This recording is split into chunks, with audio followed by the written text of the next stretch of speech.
nós não podemos fechar os olhos para esse tema. É um tema que nós encontramos na Bíblia, não é? O suicídio é o assassinato da esperança. Existem alguns temas que nós não gostamos de falar nem de abordar, como por exemplo, a morte. Ninguém gosta de ouvir falar de morte, ninguém quer falar sobre a morte, mas a gente sabe que a morte é uma realidade, é um encontro inevitável, inescapável. Todos nós vamos ter que enfrentar um dia. Ou a gente vai ser arrebatado para não passar pelo processo da morte, ou a gente vai ter, de uma forma ou de outra, ter que enfrentar a realidade da morte. O mais importante é saber que quando nós estamos em Cristo e nós confiamos em Deus, a morte para nós não é um fim. A morte é uma porta que se abre para uma eternidade. Não é? Quando nós morremos, a palavra de Deus diz que nós que morremos em Cristo vamos descansar, vamos dormir no Senhor, aguardar o dia, não é, da ressurreição, o dia que Jesus voltará para buscar a sua igreja. E a palavra de Deus diz que nós que morremos com Cristo vamos ressuscitar primeiro, para nos encontrarmos com Cristo nas nuvens e estaremos com Jesus para sempre. Amém, amados? Então, a morte, por mais que seja um assunto que nós não gostamos de comentar, mas é uma realidade e a gente tem o respaldo da palavra de Deus para nós ficarmos tranquilos, para nós confiarmos em Deus quando tivermos que enfrentar a realidade da morte.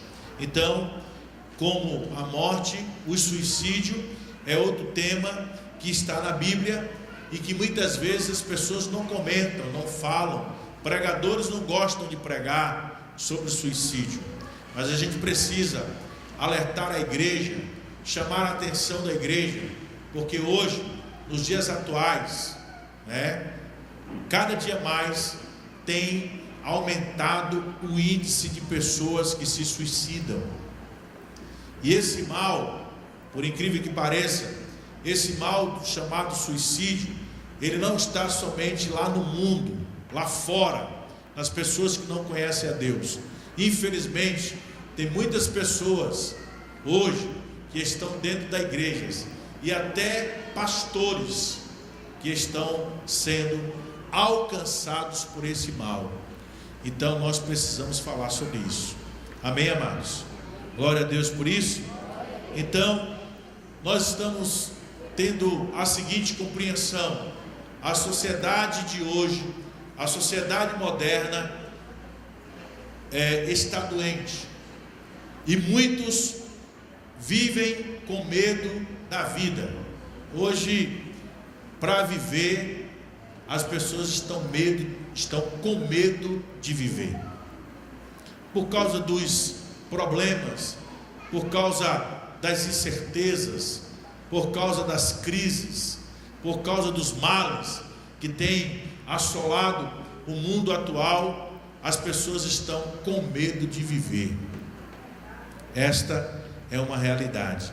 Então muitos estão fugindo da vida e estão saltando no abismo da autodestruição. O suicídio, para os irmãos terem uma ideia, o suicídio hoje, nos dias que estamos vivendo, 50% da população mundial, 50% das pessoas que vivem no mundo hoje, já pensaram no suicídio como uma forma de se verem livres das suas angústias. Já parou para pensar?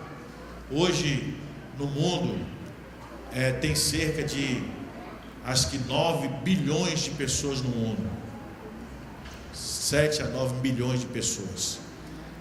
Metade dessas pessoas que vivem no mundo hoje já pensaram em se suicidar. Aí, nesse horizonte, nessa estatística, a gente pode até entender que existem pessoas que estão aqui hoje participando desse culto, que já pensou em se suicidar, já pensou em dar fim na sua vida. E isso é um problema muito sério, e a gente precisa refletir sobre isso. Por isso que nós estamos nesta manhã abordando sobre esse tema. Segundo a Organização Mundial da Saúde, mais de 1.000 pessoas se suicidam no mundo por dia. Mais de 1.000 pessoas. A cada 30 segundos, uma pessoa comete suicídio no mundo. A gente está aqui adorando a Deus, tem gente se suicidando. É sério? Isso está acontecendo no mundo atual, está acontecendo no mundo hoje. A cada 30 segundos, uma pessoa tira a sua própria vida. Então isso é muito sério. Nós precisamos refletir sobre esse assunto. E a gente sabe que através dos séculos o suicídio não foi sempre encarado da mesma maneira. Na Grécia era considerado como um ato justificável. Na Roma antiga era o desenlace honroso para aqueles que eram escarnecidos pelo inimigo. Ou seja, a pessoa estava sofrendo tanto pelo inimigo que, se ela se suicidasse, era algo honroso o que ela estava fazendo. E a filosofia estoica justificava o suicídio dizendo: é lícito morrer a quem não interessa mais viver. A pessoa não tem mais interesse em continuar vivendo, então é lícito que essa pessoa morra. O materialismo romano, e um dos personagens fortes desse materialismo romano, Lucrécio, ele argumentava que a morte não era nada, e por isso o suicídio era louvável. Em Atenas, porém, o suicídio era repudiado. Uma pessoa que cometesse o suicídio em Atenas, cortava-se a mão da pessoa suicida, e essa pessoa era privada de ser sepultada. Ou seja, se suicidou, cortava as mãos e deixava lá no templo até ser destruído. Então, essa pessoa, porque ela cometeu o suicídio, ela era privada de ser sepultada. No século I, o apóstolo Paulo estabeleceu princípios contrários ao suicídio. Ele disse, inspirado pelo Espírito Santo, em Romanos capítulo 14, se você quiser conferir, Romanos 14, de 7 a 9, o apóstolo Paulo, inspirado pelo Espírito Santo, ele disse assim: porque nenhum de vós vive para si mesmo, nem morre para si mesmo. E o texto que nós lemos no início, 1 Coríntios 3, 16 e 17: se alguém destruir o santuário de Deus, que é o nosso corpo, Deus o destruirá, porque o santuário de Deus, que sois vós, é sagrado. E em Efésios capítulo 5, versículo 29, Paulo diz também: porque ninguém jamais odiou a sua própria carne, antes a alimenta e dela cuida, como também Cristo o faz com a igreja. Então nós vemos que a palavra de Deus, a Bíblia, nesses textos que nós mostramos e outros mais que nós vamos mostrar, a Bíblia, a palavra de Deus, ela condena o suicídio. a prática do suicídio. Agostinho de Hipona, ele negou a legitimidade do suicídio, seja qual for a circunstância. Tomás de Aquino, mais tarde, ele afirmou que o suicídio era antinatural, ou seja, contrário ao amor que o homem deve ter para consigo mesmo. Era antissocial, ou seja, uma ofensa contra a família e a comunidade, visto que ninguém é uma ilha existencial. E ele disse também, Agostinho de Hipona, que o suicídio é algo anti-espiritual, visto que é uma usurpação do poder de Deus. Só Deus pode dar e tirar a vida. Para alguns filósofos existencialistas contemporâneos, o suicídio é o maior problema filosófico. Para Albert Camus, a vida ela é absurda, uma bolha vazia no mar do nada. E as pessoas influenciadas por esses conceitos fora de foco estão flertando com o suicídio. Queremos abordar agora quais são as causas que levam a pessoa ao suicídio. A primeira delas é a impessoalidade das grandes cidades. Geralmente as pessoas que moram nas grandes cidades são as que mais se suicidam. Nós moramos em uma cidade grande. Feira é considerada uma metrópole. E como uma cidade grande, como uma metrópole, Feira tem os seus problemas crônicos, tem os seus problemas terríveis, não é? A gente sabe que Feira, apesar de ser uma cidade grande, ela tem problemas gritantes, problemas de transporte, né? Estamos falando aqui de administradores públicos, estamos falando de realidades, né? Você que pega ônibus todo dia, sabe a dificuldade que é você pegar um ônibus aqui no João Mafa, no Feira 7, para ir para o centro da cidade. A dificuldade que é para ir e voltar para casa. Às vezes você gasta 1 hora e meia em um ponto de ônibus, esperando o ônibus passar para você ir para a rua. É melhor ir andando. É verdade, irmãos. Quando dá problema no carro, eu fico sem carro, eu vou para a rua andando e volto andando. Eu prefiro ir andando do que ir de ônibus. Mas eu também pego o ônibus. Eu via, não agora, mas um tempo atrás, o pessoal reclamando muito dos ônibus de feira, que tinha ônibus com teto furado, ônibus com lastro brocado, que disse que dava para ver a pista. Eu falei, será que está acontecendo isso mesmo? Eu falei, eu vou pegar um ônibus para ver se está acontecendo, se o povo está sofrendo isso mesmo. Aí eu peguei um ônibus, irmãos, ali na frente do shopping. E por coincidência esse ônibus estava do jeito que o pessoal estava falando. Tinha um furo no teto e tinha um rombo no lastro. E o sofá e as poltronas tudo rasgadas. Eu falei, rapaz, o povo está criticando, mas é verdade mesmo. E até uma mulher falou assim, aí, ó, como é que administra o transporte? Eu queria ver se o prefeito ia botar a mãe dele para sentar aqui nessa poltrona. Aí eu fiquei de fora, não disse nada, fiquei observando, mas o povo gritando, o povo angustiado, sofrendo, porque a cidade grande, ela traz, né, esse tipo de sofrimento para as pessoas.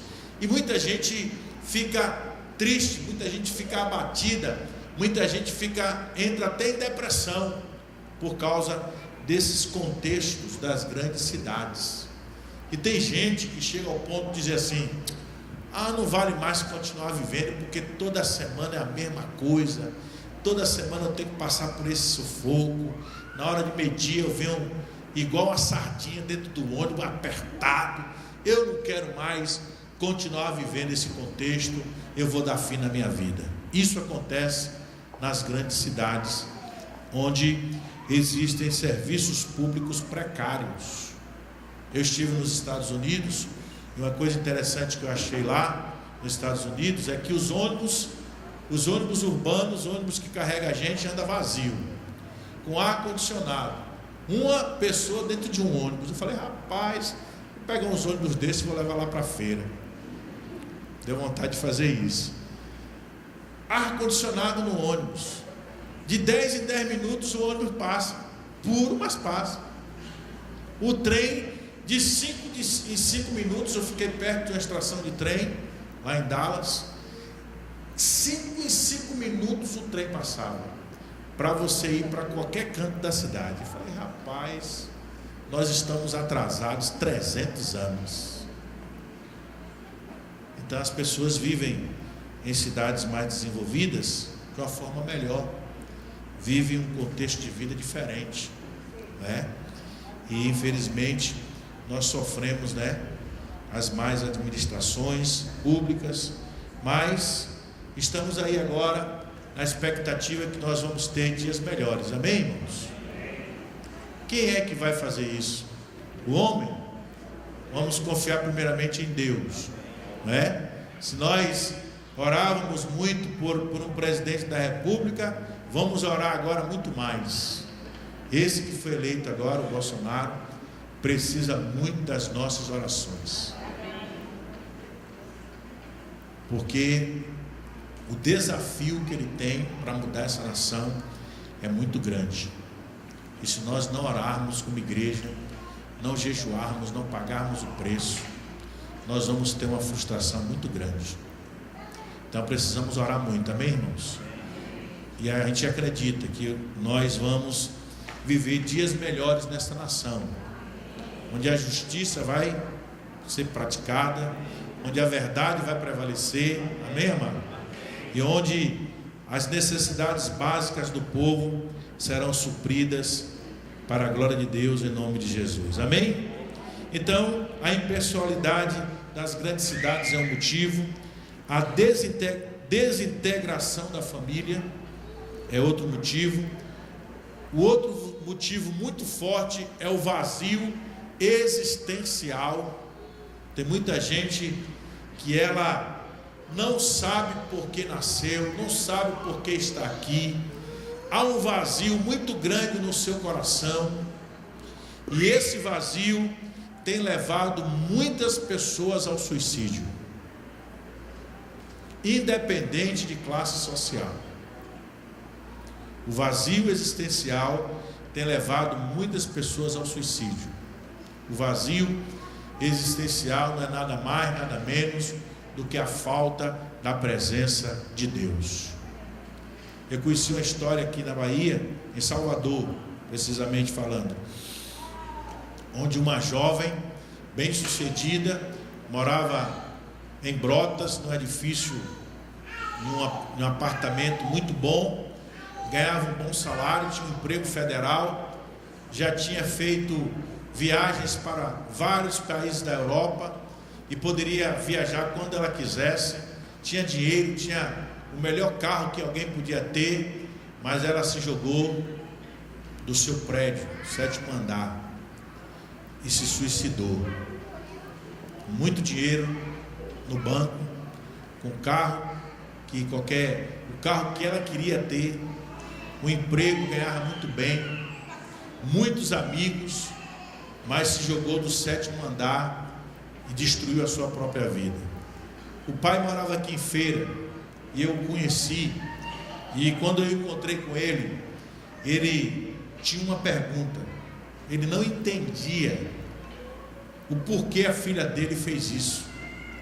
Como é que uma menina estudada, uma menina de nível superior, uma menina que tinha um emprego muito bom, que tinha amigos, que poderia viajar para qualquer país do mundo, que tinha dinheiro, fez isso? Ele queria saber a razão dela ter feito isso. Naquele momento, nós tivemos a oportunidade de conversar com ele e dizer o seguinte: todo ser humano tem dentro de si um vazio do tamanho de Deus. E se esse vazio não for preenchido pela presença de Deus, nada nesse mundo e ninguém nesse mundo preencherá esse vazio. Então o problema da sua filha, eu disse para ele, foi falta de comunhão com Deus, falta de presença de Deus. Ela tinha tudo, mas não tinha o mais importante, que era a presença do Senhor. E aí ele parou e pensou assim, falou comigo assim: eu não tinha pensado sobre isso, e agora estou entendendo que foi por causa disso que a minha filha se suicidou. Ela tinha no coração um vazio do tamanho de Deus, achou que as coisas do mundo poderiam preencher, mas se Deus não preencher, nada e ninguém nesse mundo preenche. Amém, amados? O vazio existencial pode levar a pessoa ao suicídio, à prisão de vícios. Pessoas que se prendem aos vícios, elas estão, cometendo às vezes o suicídio, a sua própria vida. A pessoa que usa drogas, a pessoa que usa bebidas alcoólicas, cigarros e outras coisas mais, essas pessoas estão praticando suicídio de forma paulatina. As decepções amorosas podem levar as pessoas ao suicídio, o desequilíbrio financeiro, a impotência sexual que atinge os homens, a doença incurável. A pessoa às vezes é acometida de uma doença que, segundo a medicina, não tem cura, então ela acha que não vale mais a pena viver com aquele problema, aquele problema de saúde, com aquela doença, então ela dá cabo à vida por causa disso. A doença é incurável, o sentimento de culpa. Às vezes a pessoa comete um erro tão grave, tão sério, tão grande, que ela acha que não tem perdão, e aí vive carregando esse fardo da culpa sobre si, e ela percebe que, como ela cometeu algo tão grave, e que ela não merece ser perdoada, então ela comete o suicídio. Outro problema, a depressão, que é tida como o mal desse século, a depressão, que tem alcançado muita gente. Muita gente hoje tem sofrido com o mal da depressão, e ninguém está isento de ser alcançado por esse mal. Na Bíblia nós temos exemplo de homens de Deus que entraram em depressão, mas que Deus foi lá onde aquele homem de Deus estava, e Deus arrancou aquele homem lá do buraco, tirou a depressão dele e fez daquele homem um novo homem. Então Deus, ele tem o poder, se nós nos voltarmos para Ele, Deus tem o poder de arrancar toda e qualquer depressão das nossas vidas. Amém, amados? O sentimento de inadequação, o fanatismo religioso, e por último, um trauma pessoal. Uma pessoa que sofre um trauma na vida, ela pode ser levada a cometer o suicídio.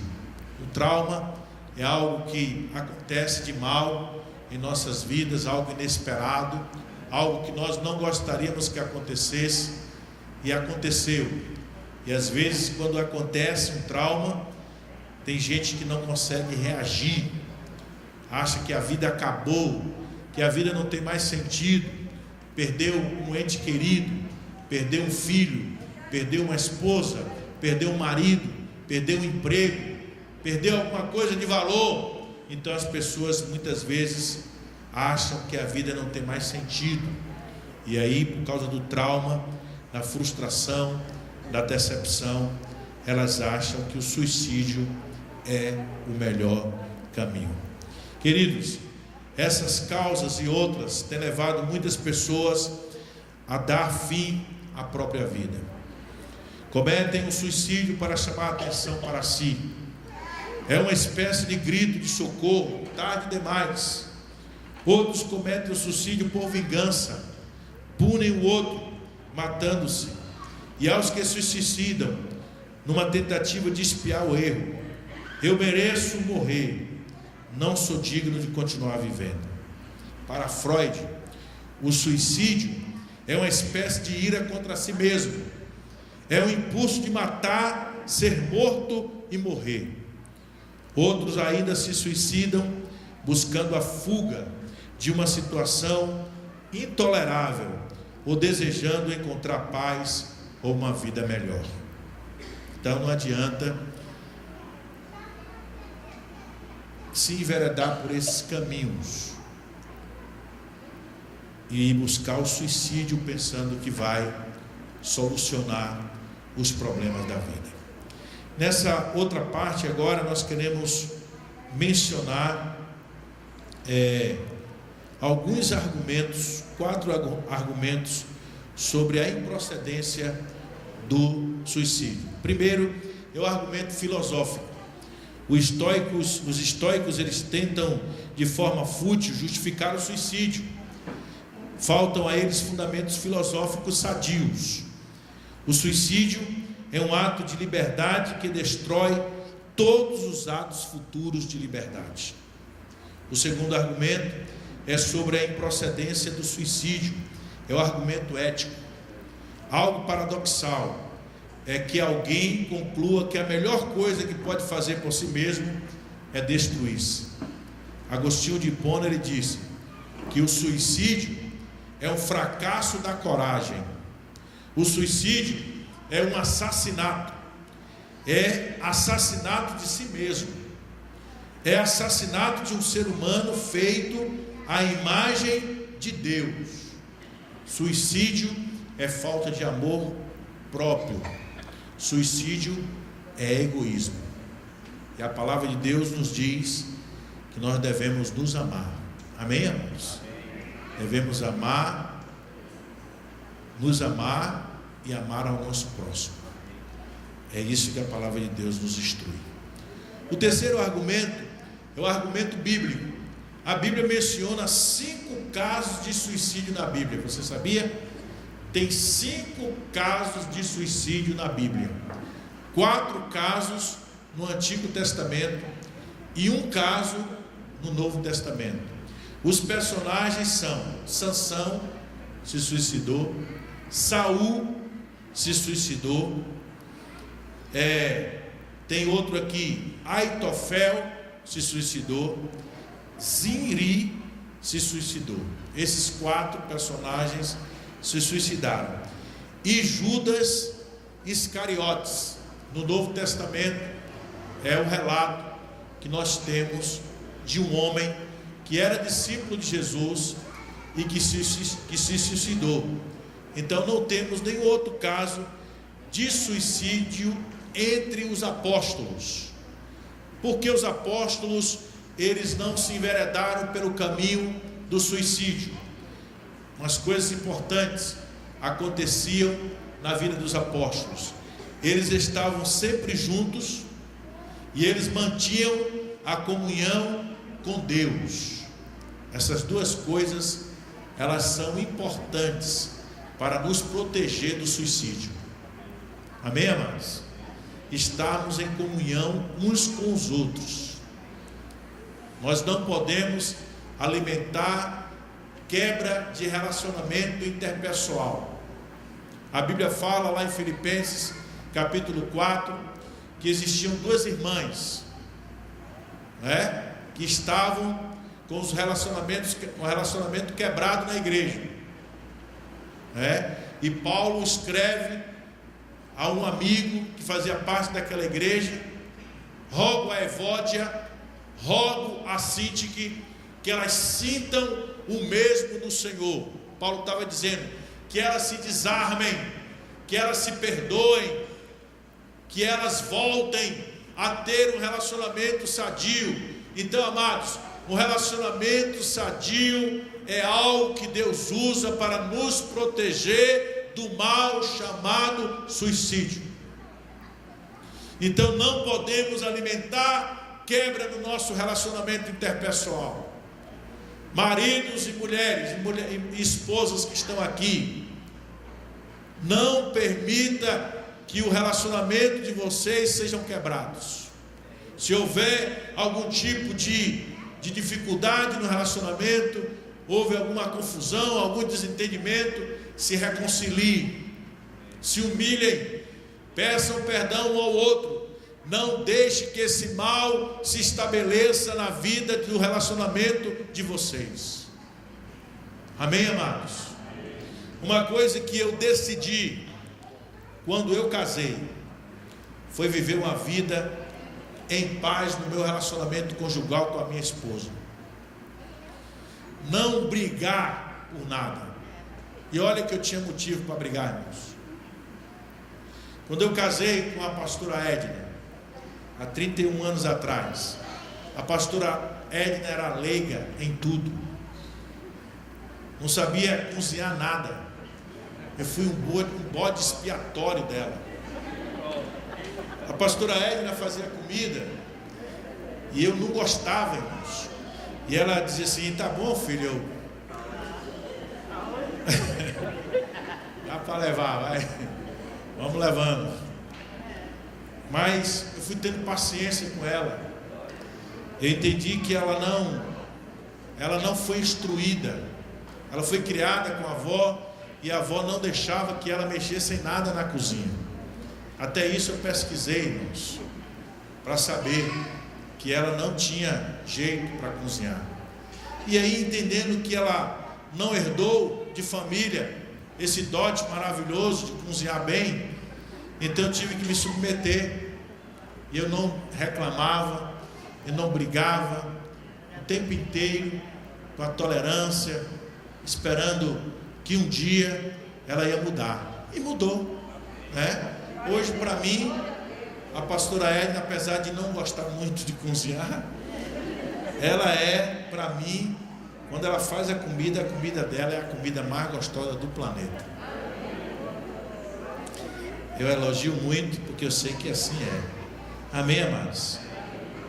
Ela faz um rocambole de carne com recheio de batatinha moída, batatinha amassada, que ninguém no planeta faz.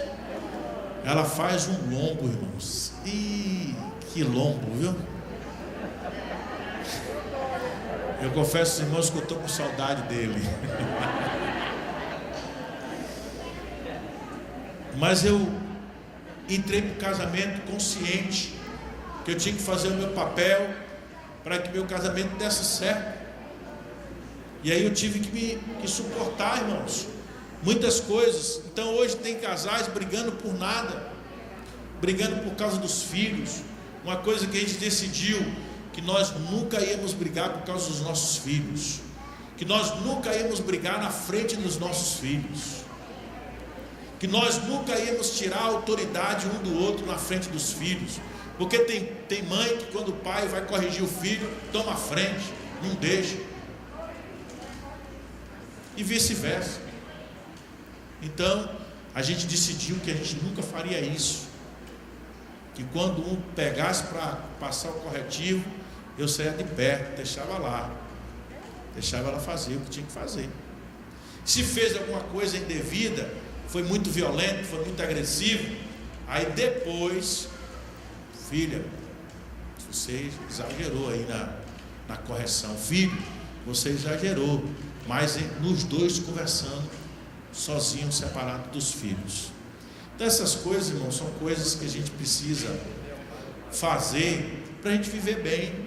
As pessoas querem viver bem, mas não querem fazer nada. Às vezes a gente tem que abrir mão para que o nosso relacionamento seja saudável. Tem que abrir mão de certas coisas, de certos caprichos, não é? Às vezes você veio de um ambiente familiar totalmente diferente do seu cônjuge. Aí você quer que o seu cônjuge agora seja tudo que você é e que você recebeu como herança da sua casa. Não vai ser nunca. O seu cônjuge vai reproduzir aquilo que ele herdou da família dele. Isso aí é comum, irmãos, é normal. Tem gente que foi criado num ambiente familiar que organiza tudo, as meias, a cueca, a calcinha, tudo organizado. Mas tem gente que foi criado num ambiente familiar que é bagunça, bagunça, bagunça, bagunça. E aí, irmãos, os dois se unem. Aí aquele que é organizado quer que o outro seja. E muitos atritos, muitas brigas acontecem por causa disso. Então a gente precisa abrir mão de certas coisas para a gente viver bem. Amém, irmãos?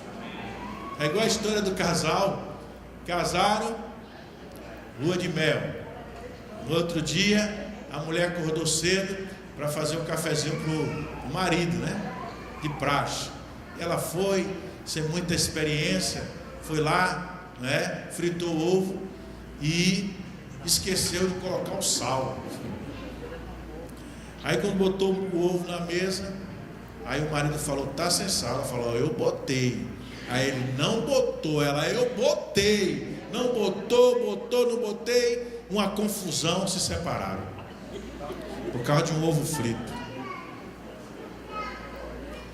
Se separaram, um foi para um canto, outro foi para outro, arranjaram outros relacionamentos. 20 anos se passaram. O casamento de um não deu certo, o casamento do outro não deu certo. Aí se encontraram lá na frente os dois, e aí resolveram dar continuidade àquilo que ficou parado há 20 anos atrás. Casaram-se, né? E aí no outro dia a mulher fez o ovo, fritou o ovo, botou o sal, botou em cima da mesa. Aí o marido falou, esse aqui você fritou e botou o sal, mas aquele outro lá atrás você não botou. Botei, botou, botei, não botei, botou, confusão, se separaram de novo por causa de um ovo frito. Então, irmãos, nós precisamos aprender a arte de viver bem. Amém, irmãos? A Bíblia diz que o que depender de nós, nós temos que ter paz com todos. E isso é regra para o bom relacionamento. Glória a Deus por isso. Amém, amados? Então nós não temos, voltando a falar sobre o tema, não temos nenhum caso de suicídio entre os apóstolos. E todos esses homens que a Bíblia fala aqui, Sansão, Saul, Aitofel, Zirim e Iscariote, todos esses homens estavam longe de Deus, estavam vivendo uma vida sem comunhão íntima e pessoal com Deus. O suicídio foi uma fuga de Deus na vida desses homens. Não vou falar dos outros do Antigo Testamento, mas vamos falar de Judas Iscariotes. Judas era um homem que estava fazendo parte do melhor seminário do mundo, que o professor era Jesus. Para cima e para baixo com Cristo há mais de 3 anos e 6 meses. Judas tinha um problema. Aqui eu quero fazer um alerta para muitos que estão aqui. Judas tinha um problema, que ele nunca teve coragem de se abrir com Jesus, que era o líder dele, que era discipulador dele. Ele nunca teve coragem de abrir o coração dele com Jesus. E existem coisas na vida da gente, irmãos, que somos nós que temos que fazer. Ninguém pode fazer por nós. Somos nós que temos que fazer. Se você tem um problema na sua vida, que você sabe qual é, e esse problema te persegue, esse problema está na tua vida quase que diariamente, seja lá um vício. Tem gente que tem determinados vícios que essas pessoas não conseguem se desvencilhar desses vícios, elas são dominadas por eles. Mas se você não tiver coragem de procurar o seu discipulador, procurar o seu pastor, procurar o seu líder, a sua pastora, e abrir o seu coração, você não vai ser curada ou curado nunca. Nós precisamos entender, amados, que Deus é um Deus que nos cura, mas que Deus também nos usa para sermos instrumentos de cura na vida das pessoas. Porque a Bíblia fala que nós devemos confessar as nossas culpas uns aos outros para sermos sarados. Há um poder, irmãos, quando a gente confessa, quando a gente abre o coração, quando a gente conta o que está acontecendo na nossa vida, há um poder de Deus que é liberado para nós sermos curados. Então Judas nunca se abriu com Jesus. Qual era o problema de Judas?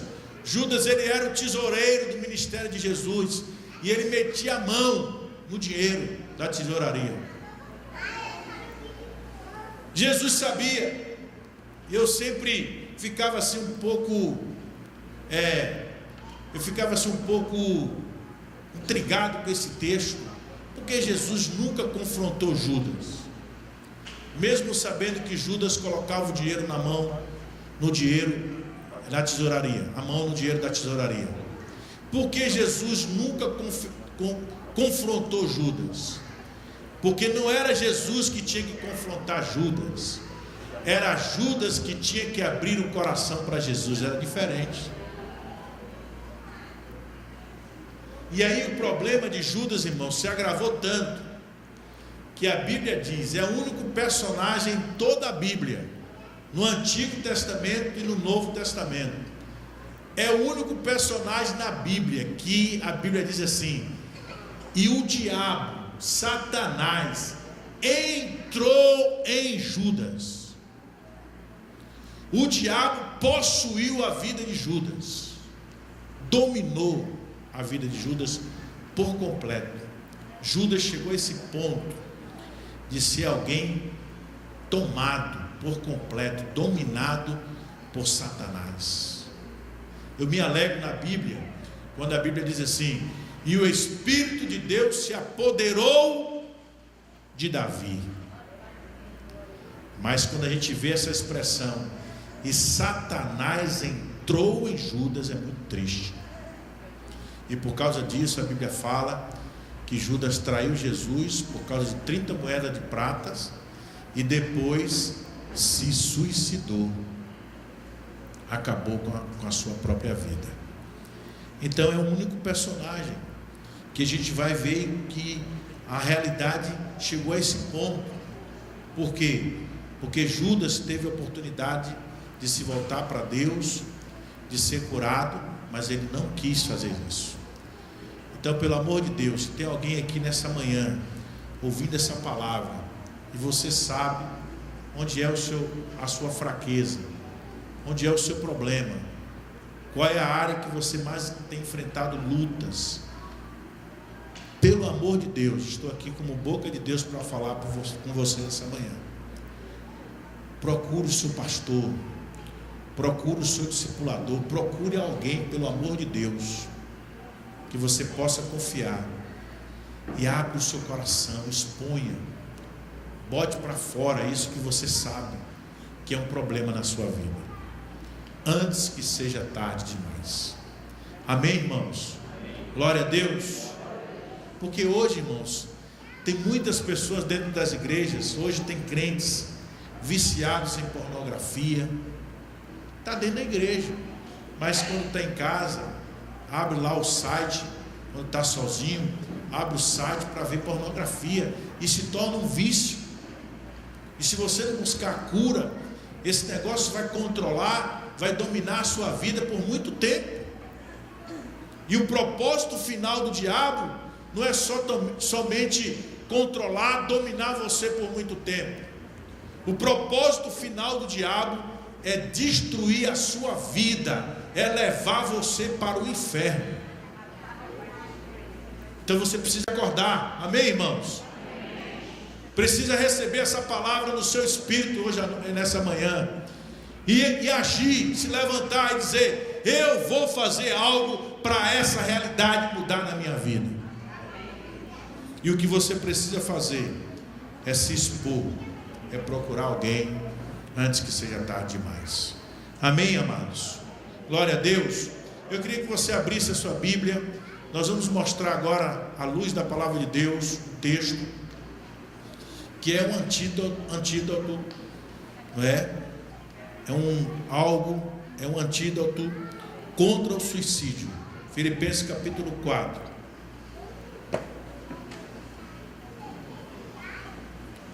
Se você levar a sério essa palavra aí, o suicídio nunca vai chegar na sua vida. Filipenses, capítulo 4. Todo mundo encontrou aí? A partir do versículo 6.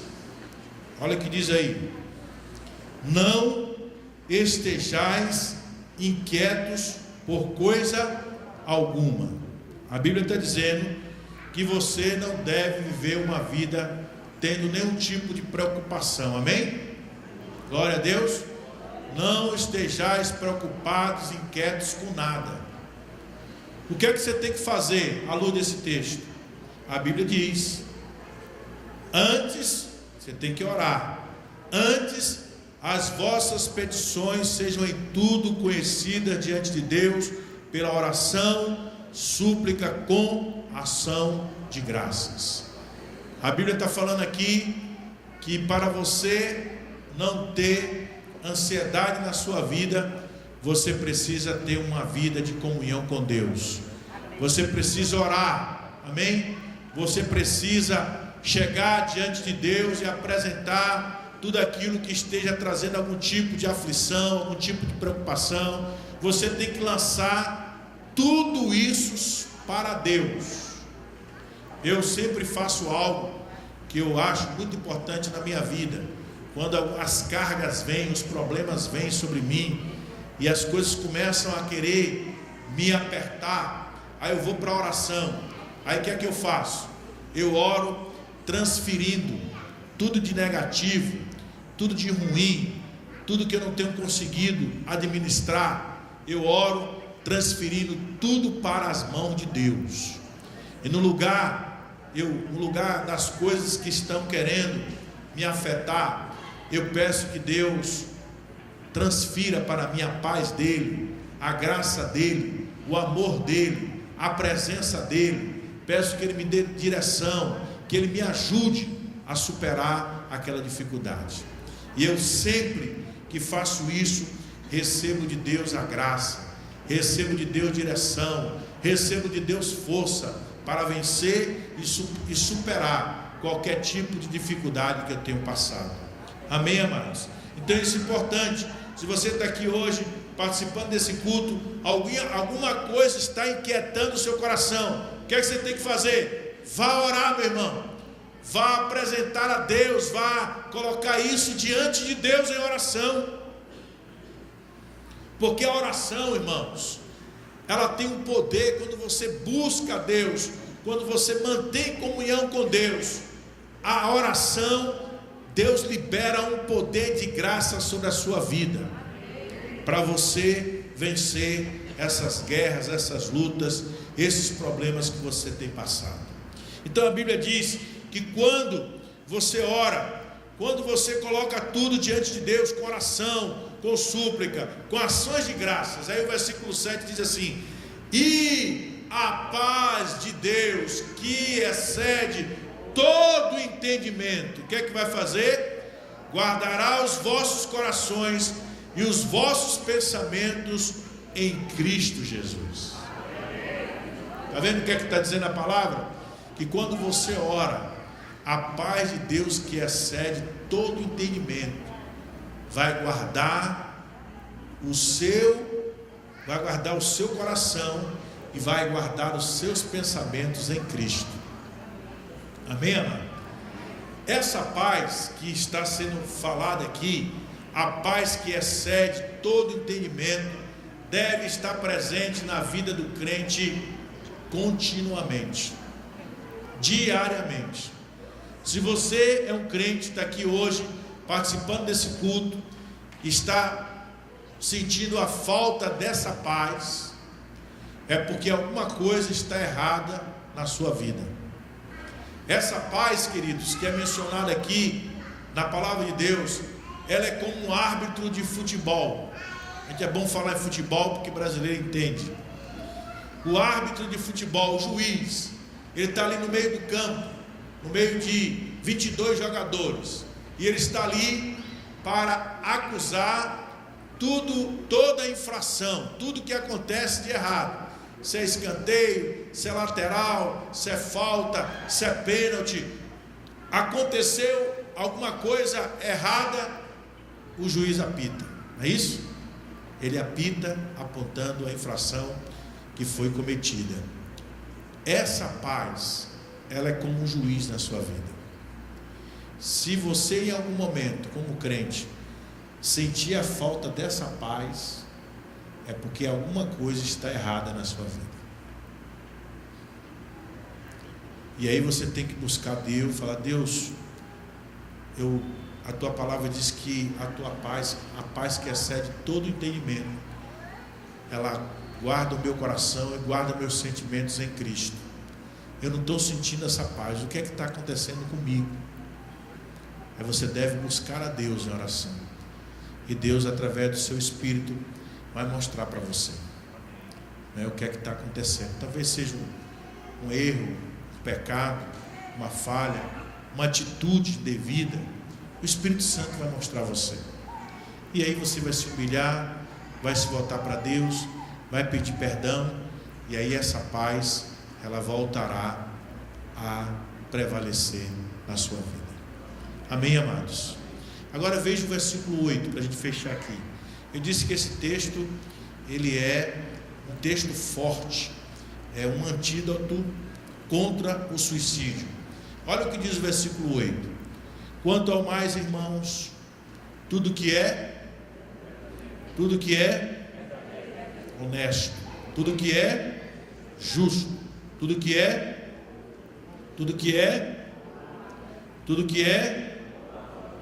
se há alguma virtude e se há algum louvor, nisso pensar. A Bíblia está dizendo que a gente deve ocupar os nossos pensamentos naquilo que é bom. Amém, amados? Existe um ditado popular que fala que nós não podemos impedir que o pássaro voe sobre a nossa cabeça, mas nós podemos impedir que ele faça um ninho. Isso tem uma sabedoria aí nesse negócio. Nós não podemos, às vezes, impedir que certos pensamentos invadam a nossa mente. Sim ou não? Às vezes você se pega pensando coisas que você não deveria. Os pensamentos vêm. O que você não pode é alimentar os pensamentos. Quando você perceber que a sua mente está pensando algo indevido, algo que não é bom, algo que não tem respaldo em Deus nem na sua palavra, o que é que você tem que fazer como crente? Você tem que fazer batalha espiritual. Você está repreendido esse pensamento. Esse pensamento, ele não está em linha com o que Deus deseja, não está em linha com a palavra de Deus. Eu rejeito, eu repreendo agora, na autoridade e no poder que é no nome de Jesus. Vem o pensamento de suicídio. É o que Deus quer para a sua vida? Não. Então você está repreendido agora, esse pensamento de destruir a minha vida, porque a palavra de Deus é contra. Meu corpo é morada de Deus, é templo do Espírito Santo. Meu corpo, Deus me deu o corpo para que através do meu corpo o nome dele seja glorificado aqui na terra. Então eu rejeito agora todo pensamento contrário à vontade de Deus, repreendo agora na autoridade e no poder que há no nome de Jesus. Amém? Resolvido o problema? Sim e não. Sim, naquele momento. Não, por quê? Porque depois o diabo vai trazer outros pensamentos lá na frente. E aí você tem que ter uma postura o tempo inteiro. Pensamentos que não estão em linha com a palavra de Deus, você tem que rejeitar, tem que repreender em nome de Jesus. É assim, irmãos. A vida cristã, a vida com Deus é uma guerra. O tempo inteiro nós vamos estar travando essa guerra. Só vamos parar quando Jesus voltar e quando estivermos eternamente na presença dele. Amém, amados? Então vigia, meu irmão. Vigia, porque os pensamentos vêm, e se você não tiver cuidado, eles poderão dominar você, e o diabo vai ganhar terreno para levar você a fazer aquilo que vai de encontro à palavra de Deus. Amém, amados? Glória a Deus. Quero fechar esse ponto aqui dizendo que a Bíblia condena o suicídio. Moisés, Elias e Jonas pediram a Deus que os matasse, mas nunca intentaram contra a sua vida. O apóstolo Paulo disse ao carcereiro de Filipos, que intentava suicidar: não faça isto. O suicídio é de inspiração maligna. João 10:10, Jesus disse que o diabo, que é ladrão, ele veio para matar, roubar e destruir. Mas Jesus disse: eu vim para que todos tenham vida, e vida em abundância. Amém, amados? Glória a Deus por isso. Então só Deus pode dar a vida e tirar a vida. 1 Samuel capítulo 2, versículo 6. Só Deus tem o poder de dar e só Ele tem o poder de tirar. 1 Samuel capítulo 2, versículo 6. Tinha mais coisas para a gente falar aqui, mas o tempo não permite. Eu quero, nesse momento, citar, baseado no Salmo 23, como vencer o gigante mental do suicídio. Salmo 23, irmãos, nós encontramos armas poderosas para nós usarmos diariamente para vencermos essa prática infernal do suicídio na nossa vida. O Salmo 23, ele nos ajudará a encontrar armas poderosas. Nós estamos fechando com essa palavra contra o suicídio. Nós vamos encontrar aqui no Salmo 23, abre a sua Bíblia aí. Nós vamos encontrar, sabe quantas armas? 14 armas poderosas contra o suicídio. Vou mencionar as armas. Amém? Depois eu vou pedir a Lucas para colocar essa mensagem no site da igreja. Aí você vai poder acompanhar essa mensagem depois. E também está sendo filmada. Então vai estar também lá no site, na parte de mensagens filmadas, para você ouvir depois. Como vencer o gigante mental do suicídio? Salmo 23. Começa com, qual é a primeira arma? O relacionamento com Deus. O salmista diz assim: o Senhor é o meu pastor.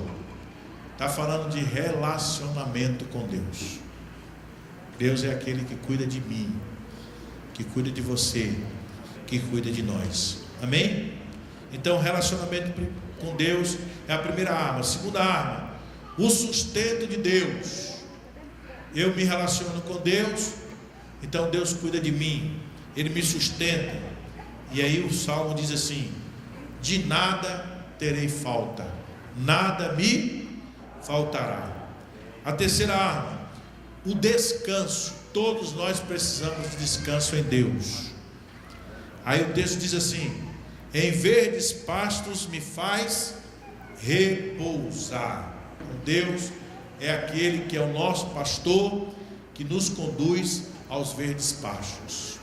A quarta arma, o cuidado de Deus, e me conduz a águas tranquilas. Amém? A quinta arma, a cura de Deus, refrigera a minha alma. Então Deus é aquele que tem o poder de refrigerar a nossa alma. Diga amém por isso. Amém. A sexta arma, a direção de Deus, guia-me nas veredas da justiça. A sétima arma, o amor de Deus, por amor do seu nome. A oitava arma, a proteção de Deus, mesmo que eu ande por um vale de trevas e de morte. A nona arma, a fidelidade de Deus, não temerei perigo algum, pois tu estás comigo. A décima arma, a disciplina de Deus, a tua vara e o teu cajado me consolam. A 11ª arma, consagrar-se a Deus. Unge a minha cabeça com óleo. A 12ª arma, a provisão de Deus. E o meu cálice transborda. A 13ª arma, a graça de Deus. Certamente que a bondade e a misericórdia me seguirão todos os dias da minha vida. E a 14ª e última arma, a fé na vida eterna com Deus. E eu habitarei seguro na casa do Senhor por longos dias. Amém, amados? Glória a Deus por isso. Aleluias. Deus, Ele é o autor da vida. Por isso, só Ele tem autoridade para decidir quando ela termina.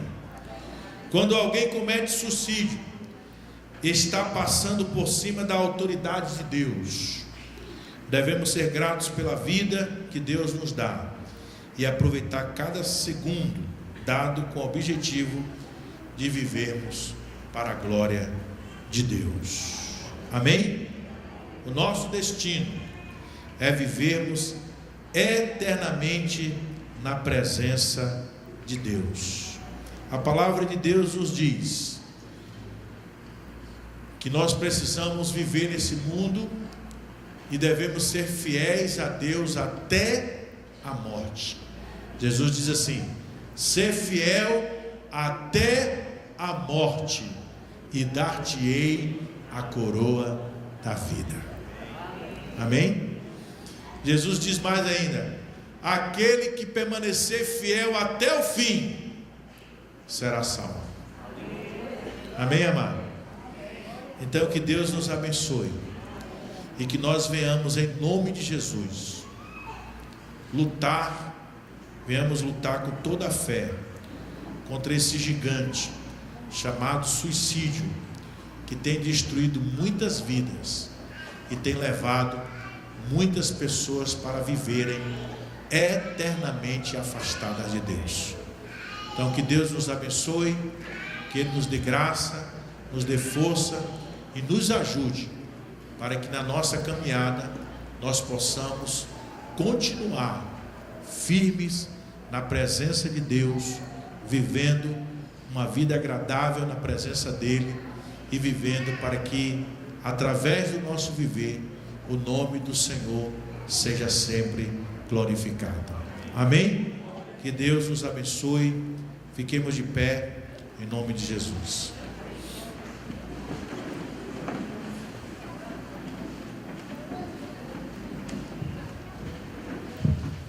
Nós queremos orar por você. Talvez você está aqui nesta manhã e talvez já passou pela sua mente esses pensamentos. Nós queremos orar por você e queremos que você também ore por você. Ore a Deus pedindo perdão pelos momentos que você permitiu que esses pensamentos fossem alimentados na sua mente. Declare para Deus essa manhã que você está arrependido e peça a Deus para que Ele, nesse momento, te perdoe por essa permissão que você deixou os pensamentos vagos serem alimentados na sua mente. Peça a Deus para te perdoar agora. E ao mesmo tempo, peça a Deus para te dar força, para te sustentar, para te ajudar daqui para frente a vencer esse mal que tem rondado a vida de tanta gente, que tem levado muita gente a descumprir a palavra de Deus, a se rebelar contra Deus e a fazer aquilo que Deus condena na sua palavra. Peça a Deus para te ajudar daqui para frente, a te ajudar a ser fiel. Diga: Deus, me ajude. Eu quero ser fiel até a morte, pois quero receber a coroa da vida. O Senhor tem a coroa da vida para mim. Mas para que eu receba a coroa da vida, eu preciso ser fiel até a morte. Pai, em nome de Jesus, nós queremos neste momento orar. Ó Deus, te pedindo perdão primeiramente, porque muitas vezes nós permitimos que pensamentos contrários à tua palavra dominasse a nossa mente, entrasse nos nossos pensamentos. Nós queremos dizer que nós estamos arrependidos por ter permitido. Nos perdoe agora, que o sangue que Jesus derramou na cruz venha sobre a nossa mente agora, venha sobre a nossa cabeça, nos limpando, nos purificando de todo pensamento indevido, de todo pecado, ó Deus, de toda transgressão. Que o sangue de Jesus agora venha nos purificar de todo pecado. E ao mesmo tempo, nós te pedimos, ó Deus, graça, te pedimos fortalecimento, te pedimos forças, para que nós venhamos vencer, Senhor, esse gigante, ó Deus, que a cada 30 segundos tem levado pessoas a fazerem esse mal. Esse gigante, Senhor, que mais de 50% da população do mundo já pensou nessa hipótese. Esse gigante, Senhor, que, ó Deus, a cada dia, mais de 1000 pessoas, Senhor, são abatidas, são levadas a praticar esse mal. Que o Senhor venha nos guardar para sempre. Em nome de Jesus, cobre-nos com o teu manto, cobre-nos com o sangue que Jesus derramou na cruz do Calvário. Levanta uma cerca de proteção espiritual ao nosso redor. Não deixe, Senhor, que o inimigo prevaleça contra a nossa vida nesta área. Guarda os teus filhos que aqui estão, guarda as mulheres, guarda os homens, guarda os maridos, guarda as esposas, guarda os filhos, guarda os netos, guarda, Deus, e não permita jamais que esse gigante, ó Deus, do mal chamado suicídio, alcance as nossas vidas, alcance a nossa família, alcance a nossa casa, alcance os nossos irmãos, alcance alguém da nossa família. Deus, guarda todos com teu poder, e não permita que nenhum propósito do inimigo prevaleça contra as nossas vidas. Oramos ao Senhor, pedimos a Ti, ó Pai, e Te agradecemos por tudo, em nome de Jesus, amém. Glória a Deus, louvado seja o nome do Senhor. Amém, queridos. Vamos participar da ceia agora. Convidamos a pastora, juntamente com os discípulos, os irmãos que vão nos ajudar aqui.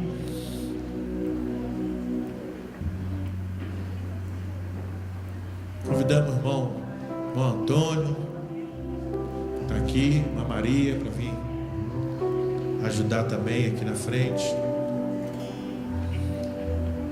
Glória a Deus. Essa ceia que você vai tomar hoje, nesta manhã, meu irmão, é uma ceia profética. A Bíblia diz que Jesus, ele morreu para nos dar vida. Amém? Ele deu a vida dele para cumprir o propósito de Deus. Jesus, ele não se suicidou. Ele entregou a sua vida porque ele sabia que para sermos salvos, ele precisava morrer na cruz por nós. Então ele entregou. Ele morreu para nos dar a vida. Então hoje você vai participar da ceia, e a sua alma, o seu espírito, o seu corpo serão alimentados pelo Espírito de vida da parte de Deus. Hoje você vai sair daqui, depois de você participar dessa ceia, fortalecido no Senhor e na força do poder de Deus. E você vai ser ungido por Deus nessa manhã em participar dessa ceia, para que nenhum mal, nenhum projeto das trevas prospere contra a sua vida, contra a sua casa, contra os seus, o Senhor estará, por causa de você, guardando você e os seus daqui para frente. E esse mal, praga, como diz a palavra, praga nenhuma chegará à tua tenda. Esse mal não chegará na tua vida, e esse mal não chegará em tua casa. Em nome de Jesus, que assim seja. Amém. Glória a Deus. Pai, nós oramos apresentando diante do Senhor os alimentos, o pão e o vinho, símbolos do corpo de Jesus que foi moído e o sangue que foi derramado, ó Deus, para o perdão dos nossos pecados. Ao comermos o pão, bebermos o vinho, recebamos de Ti, Senhor, uma unção que vem alimentar o nosso corpo, a nossa alma, o nosso espírito, e sejamos assim, ó Pai, protegidos, guardados de todo propósito do inimigo, que prevaleça na nossa vida daqui para frente aquilo que é a vontade do Senhor, pois nós oramos em nome de Jesus. Amém. Pode distribuir.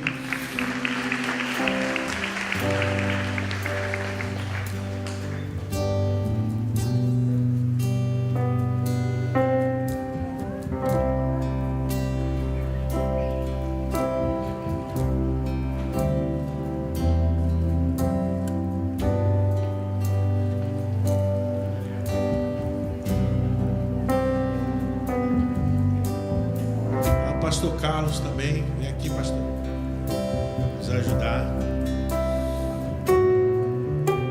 Botar esses novos obreiros consagrados aí para nos ajudar nessa batalha. Vai adorando aí, meu irmão.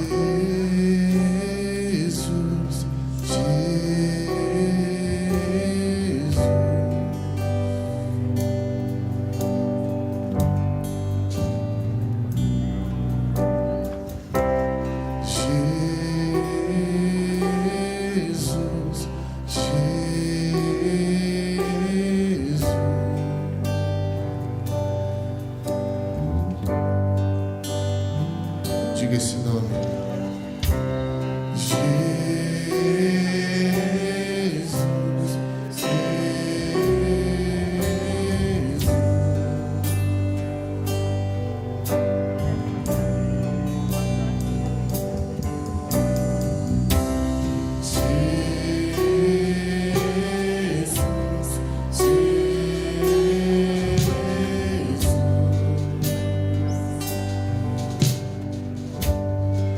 Meu coração é como uma criança, meu coração é como uma criança, ele só sabe dizer o nome, ele só sabe dizer o nome.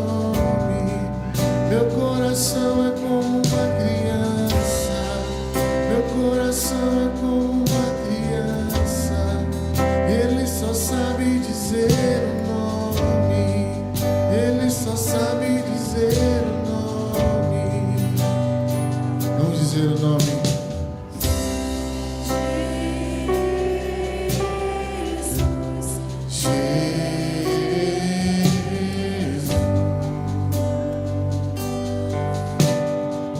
Jesus, Jesus, Jesus.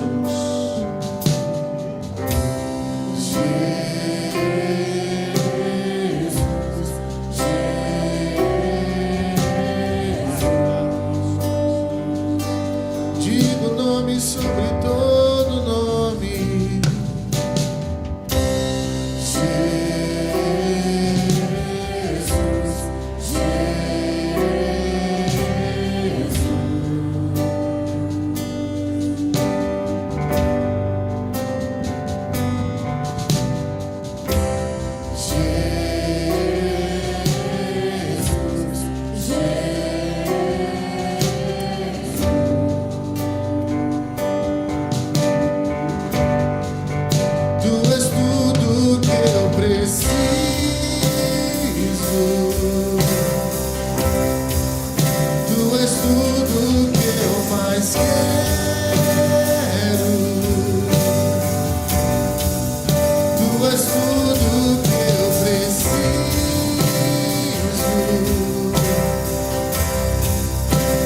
és tudo que eu mais quero.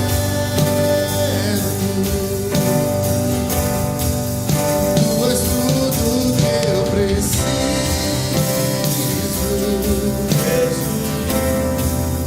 Tu és tudo que eu mais quero. Tu és tudo que eu preciso.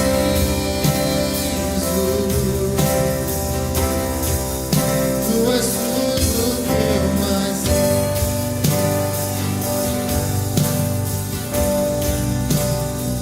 Diga o nome dele.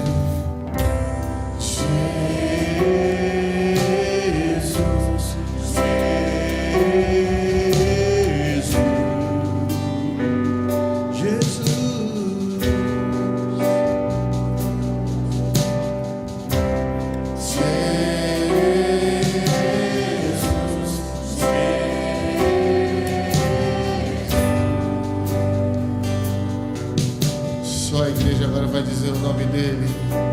Diga Jesus. Jesus, Jesus,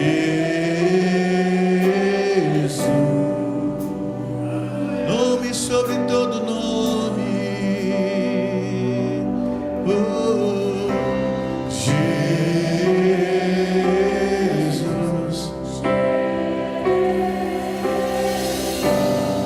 há poder nesse nome.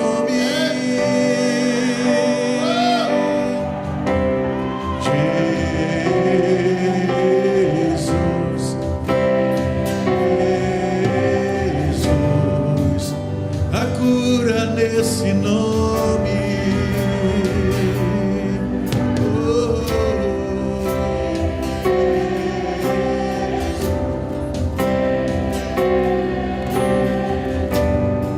a libertação desse nome,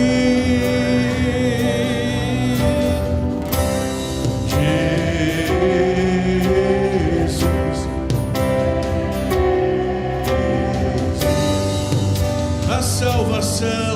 a salvação nesse nome,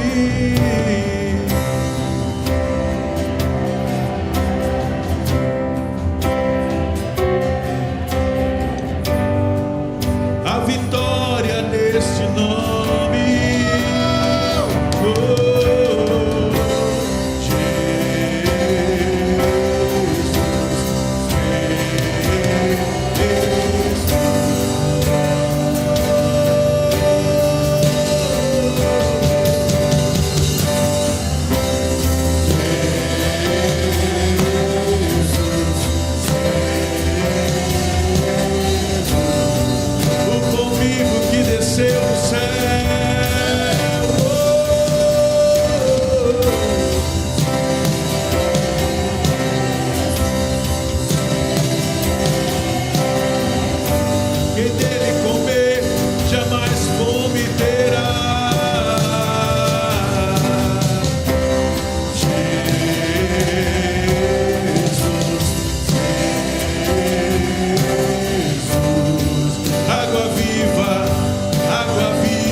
esse nome.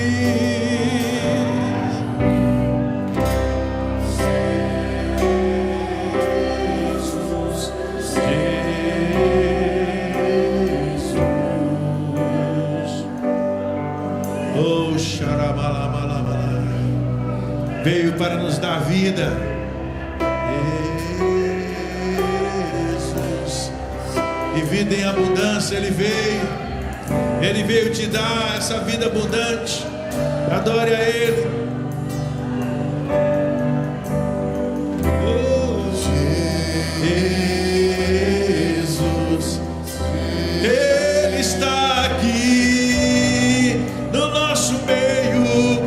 está.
Tu és tudo que eu preciso.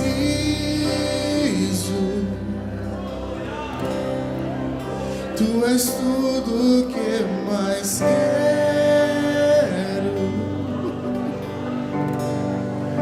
Tu és tudo que eu preciso. Diga pra ele, diga pra ele.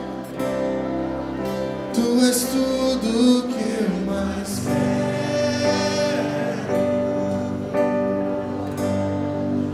Tu és tudo que eu preciso.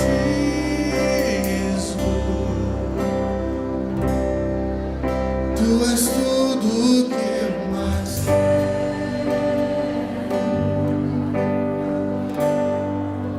Tu és tudo que eu preciso.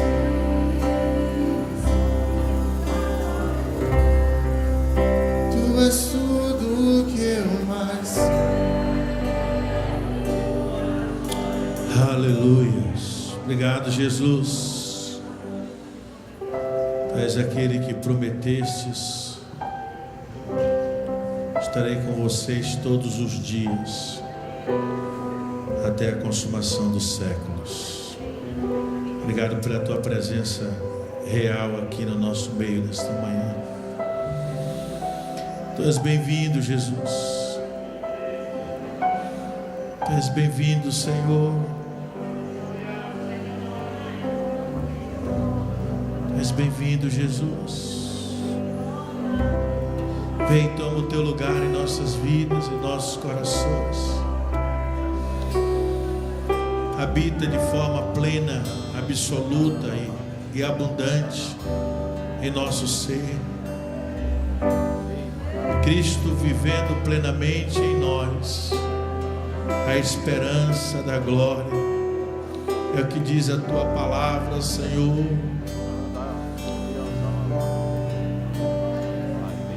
Cristo em vós. Vem, toma o teu lugar, Jesus. Vem e habita de forma plena e absoluta dentro do nosso ser. Seja Rei, seja Senhor, para sempre. Aleluias. Aleluias. Se você nunca sentiu a presença abundante de Jesus na sua vida, eu quero dizer para você que a ceia é um momento propício para isso. Deixe Jesus ser tudo o que Ele é na sua vida. Pão vivo que desceu do céu, água viva. Jesus estava na festa dos tabernáculos e Ele bradou naquela festa dizendo: quem tem sede, venha a mim e beba. Ele disse para a mulher samaritana: aquele que beber da água que eu der, nunca, jamais terá sede.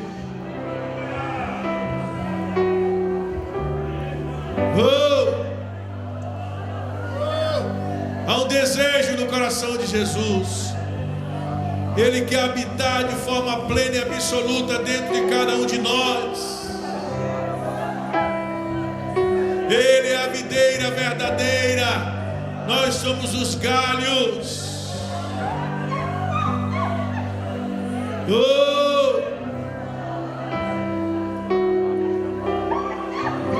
Se vós estiverdes em mim, e se eu estiver em vós, pedireis o que quiserdes e vos será feito. Porque sem mim, disse Jesus, sem mim nada podeis fazer. Mas comigo, ele diz, você pode todas as coisas. Porque você pode todas as coisas naquele que te fortalece.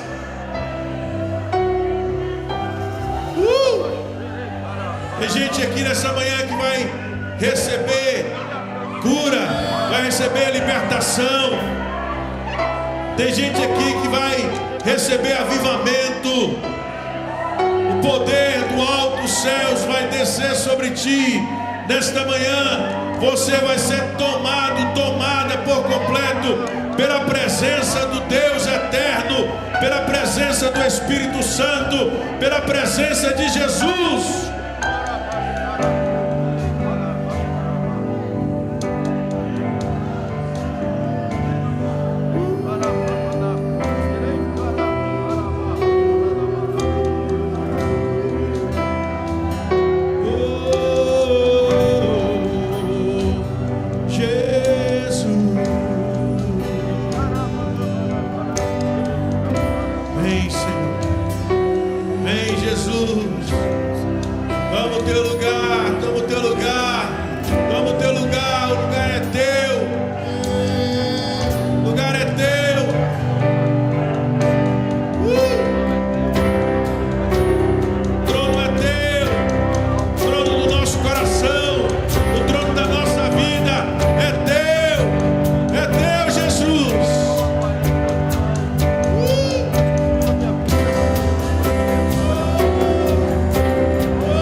Ele só sabe dizer o nome.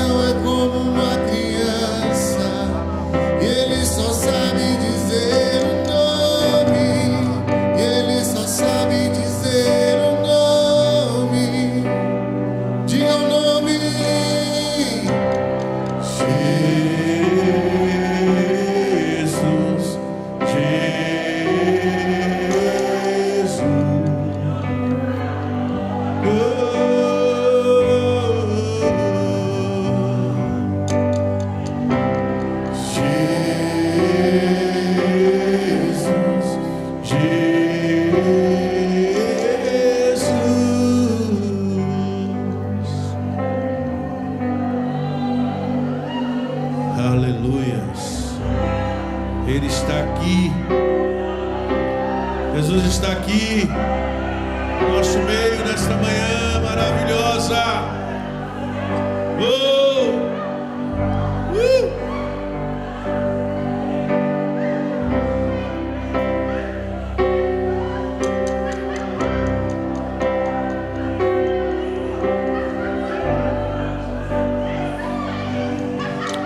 Aleluias, glória a Deus, aleluias, louvado seja o nome do Senhor,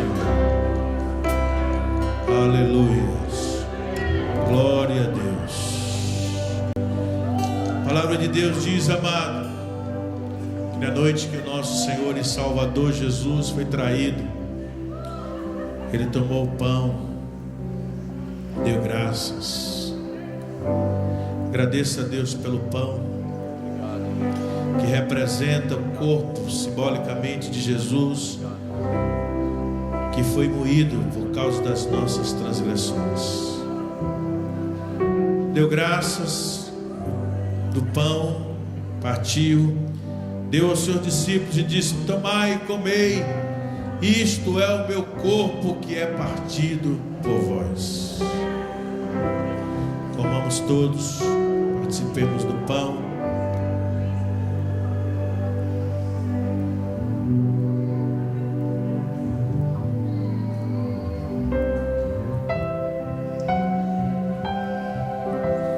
Sejamos alimentados do pão vivo que desceu do céu. Jesus, Filho de Deus, alimente o seu coração, a sua vida, a sua alma, seu espírito. A palavra de Deus diz que semelhantemente também, depois que Jesus ceou, Ele tomou o cálice, deu aos seus discípulos e disse: tomai, bebei, isto é o meu sangue, que é derramado por vós, para o perdão dos vossos pecados. Participemos.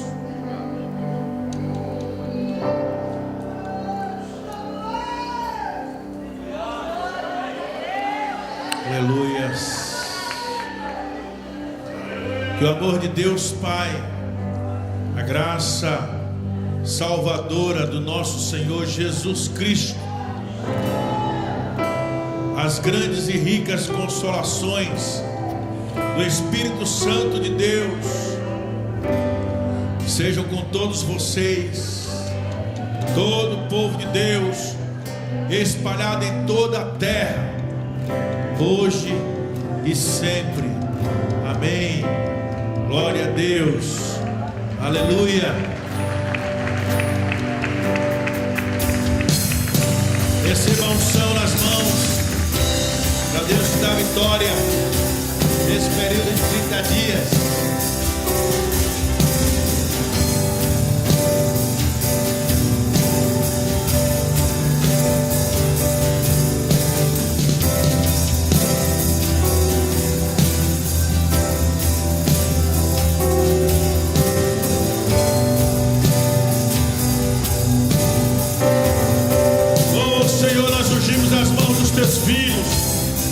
Em nome de Jesus Cristo, teu Filho amado, e profetizamos, ó Pai, que nesse período de 30 dias os teus filhos alcançarão vitórias extraordinárias da parte do Senhor.